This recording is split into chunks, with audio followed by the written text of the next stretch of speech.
अस्सलामुअलैकुम। Welcome to our YouTube channel engineer Usama की। आज हमारा एमएस ऑफिस का लेक्चर नंबर 40 है, जिसमें हम डेटा वैलिडेशन सीखेंगे कि किस तरह से की जाती है। तो आइए स्टार्ट करते हैं। सबसे पहले हमें जिस सेल पर डेटा वैलिडेशन लगानी है उसको सेलेक्ट करते हैं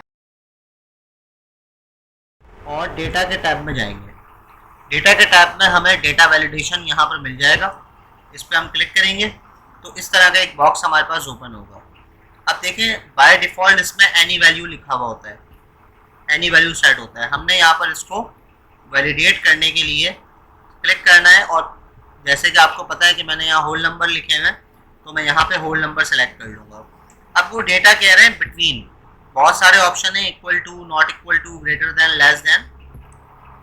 हम इसको बिटवीन ही रहने देंगे और यहाँ पर मैं लिख दूंगा 0 मिनिमम और मैक्सिमम लिख दूंगा 10 और इसको मैं अप्लाई कर दूंगा। अब हम देखते हैं हमारा डेटा वैलिडेशन हुई है या नहीं हुई। तो 0 पुट किया, ठीक है। 0 के बाद 1 पुट करते हैं, ठीक है, ये भी हो गया। 10 ये भी हो गया है। अब हम 12 पुट करके देखते हैं।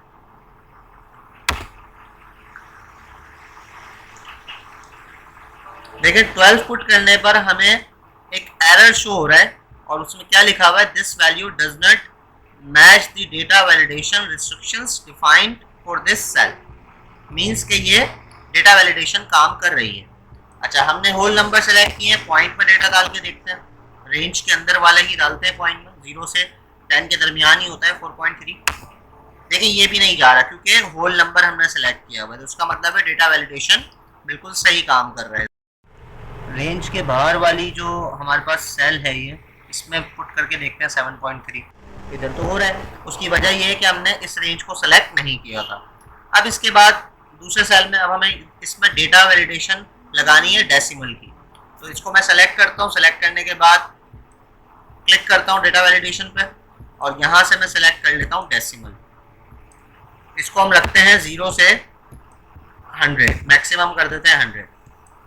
अब देखते हैं इसमें वैल्यूज पुट करके 8, ठीक है, 99, ठीक है, 1, ठीक हो गया, 8.4, ठीक है क्योंकि डेसिमल है, 99.9, ठीक है, 100.1।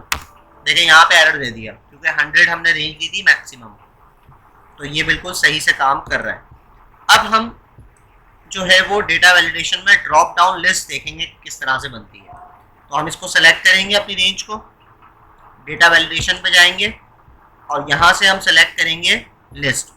लिस्ट सेलेक्ट करने के बाद यहाँ सोर्स में हमें लिखना है, ठीक है। तो हम जो कोर्सेज अभी कर रहे हैं और जो हम फ्यूचर में करने वाले हैं अपने इस चैनल पर, वो लिख लेते हैं।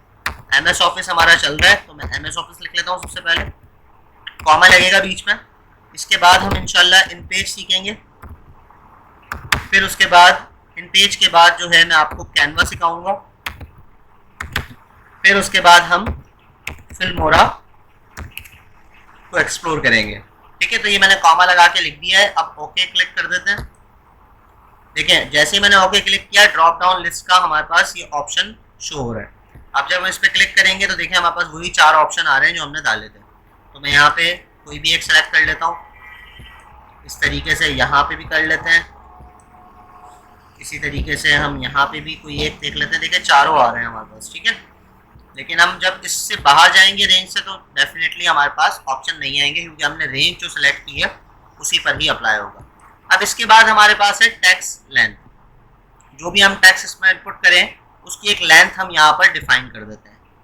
तो इसको हमने रेंज को सेलेक्ट किया, डेटा वैलिडेशन पर जाके क्लिक किया, यहाँ से मैं सेलेक्ट कर लूँगा टैक्स लेंथ और मिनिमम रख लेता हूँ मैं 3 जो है वो कैरेक्टर्स और मैक्सिमम कर देता हूँ 5।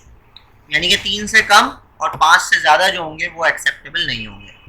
तो मैं यहाँ पर 3 डिजिट डाल देता हूँ, जैसे कि मैं यहाँ लिख लेता हूँ अली, 3 डिजिट का है, ठीक हो गया। अब मैं लिख लेता हूँ यहाँ पर अली के बाद लिख लेता हूँ उसामा, 5 डिजिट है, ठीक है, ये भी हो गया। अब मैं लिखता हूँ अब्दुल कबीर। अब देखें ये ज़्यादा करेक्टर हो गए। अब ये यहाँ पर हो जाएगा, एरर आ जाएगा यहाँ पर। देखें एरर आ गया है क्योंकि हमने 5 से ज़्यादा करेक्टर्स यूज़ कर लिए हैं।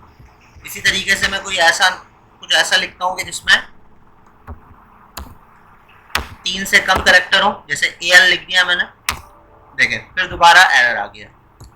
टेक्स्ट वैलिडेशन इस तरह से हम लगा सकते हैं।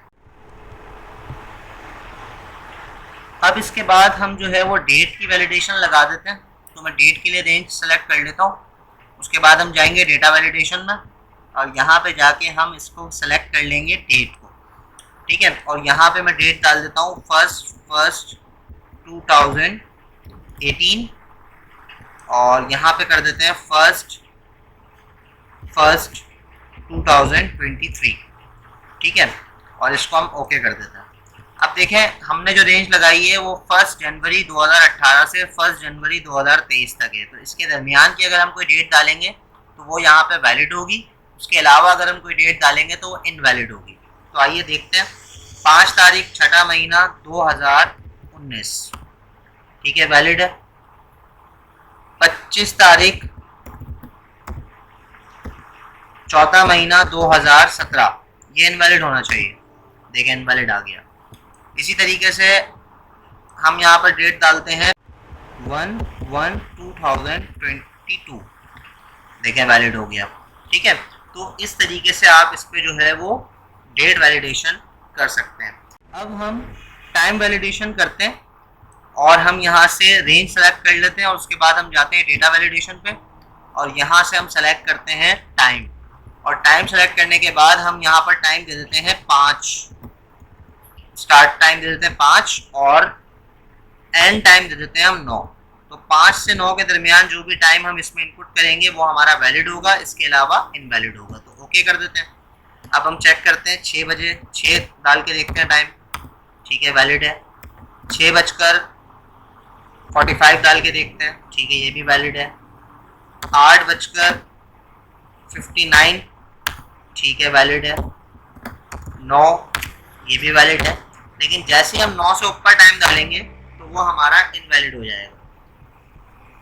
और इसी तरीके से अगर हम 5 से कम डालेंगे टाइम तो वो भी हमारा इनवैलिड हो जाएगा, क्योंकि हमने उस पर टाइम वैलिडेशन लगाई हुई है, डेटा वैलिडेशन लगाई हुई है। तो उम्मीद है कि आपको ये वीडियो पसंद आई होगी। इंशाल्लाह नेक्स्ट वीडियो में हम डेटा वैलिडेशन में कस्टमाइज इनपुट मैसेज किस तरह देते हैं ये हम सीखेंगे। अपना ख्याल रखिएगा। अल्लाह हाफ़िज़।